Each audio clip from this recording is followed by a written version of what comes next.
Talbos ng kamote. Ginulay ang dahon. Itanim ang tangkay. Ilang years ko na itong ginagawa. Sayang eh.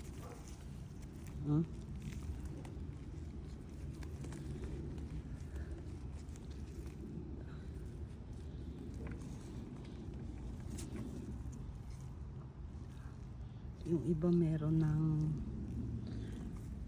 kasi ilang araw lang to eh. Sabado ba? Sabado. Ano ba ngayon? Miyerkules. Yan. Yung iba meron ng ugat. Yung iba wala. Hayaan na. Diligil na lang.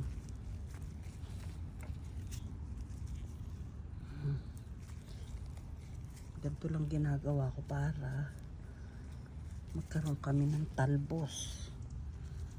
Hindi na ako bibiling talbos. Sayang din.